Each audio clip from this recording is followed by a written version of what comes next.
এবং আপনাদের দোয়ায় আলহামদুলিল্লাহ আপনারা জানেন যে কিছুদিন আগে আমাদের উপরে একটা বর্বরোচিত আক্রমণ হয়েছিল, হামলা হয়েছিল। এই হামলা আক্রমণ আপনারা এই উলানিয়াবাসী সাক্ষী আছেন কিছু ঘটনার। কারণ হচ্ছে আমরা যখন থেকে এই অন্যায়ের বিরুদ্ধে দাঁড়িয়েছি, মানুষের অধিকার আদায়ের জন্য লড়াই করেছি, নানান ভাবে আমরা টার্গেটে পরিণত হয়েছি, কিন্তু আমরা হাল ছাড়ি নাই। এত প্রতিকূল পরিস্থিতির মধ্যে হাল ছাড়ি নাই, যেই কারণে আজকের এই যে পরিবর্তনটা আমরা করতে পেরেছি।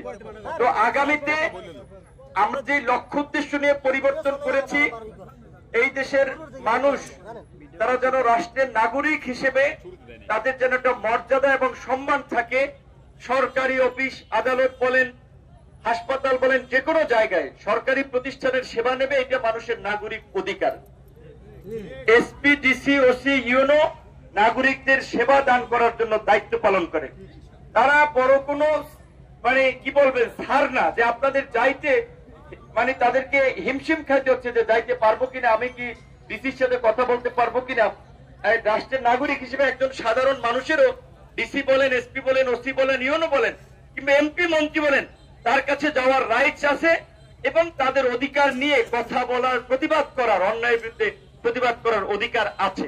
তো আমরা এই ধরনের একটা রাষ্ট্র ব্যবস্থা গড়ে তুলতে চাই, এবং বিশেষ করে বাংলাদেশে একটা ছোট্ট দেশ, জনসংখ্যা অনেক, সুতরাং এইখানে এই জনসংখ্যাকে জনসম্পদে পরিণত করার জন্য আমাদের কৃষি ব্যবস্থার আধুনিকায়ন, আমাদের দেশের মানুষ যেন চিকিৎসা পেতে পারে। যেমন দেখেন, সব মানুষ চিকিৎসার জন্য ঢাকায় যাওয়া লাগে, অথচ 8টা বিভাগীয় পর্যায়ে যদি রংপুরের মানুষ যেন রংপুরের চিকিৎসা পায়, বরিশালের মানুষ যেন বরিশালের চিকিৎসা পায়, এইভাবে যদি বিভাগীয় পর্যায়ে আমরা 10টা হাসপাতাল এবং মেডিকেল কলেজ করতে পারতাম, যে যারা সব ধরনের চিকিৎসা ওই বিভাগীয় হসপিটালগুলোতে দেবে, তাহলে মানুষকে ঢাকায় ছুটতে হতো না, ভোগান্তির শিকার হতে হতো না।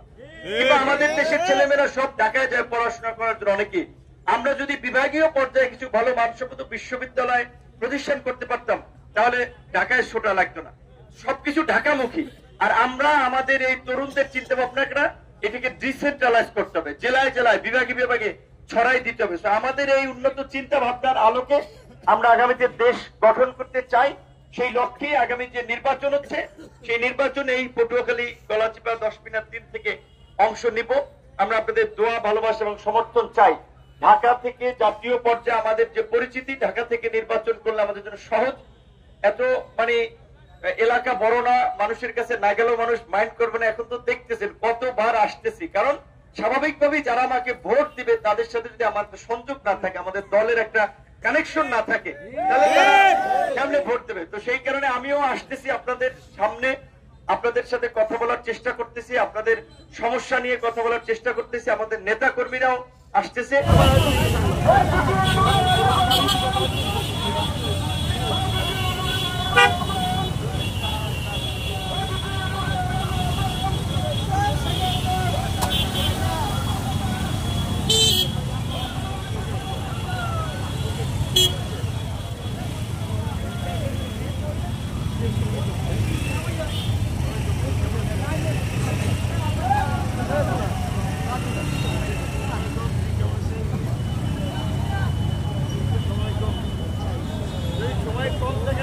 নামতে পারলাম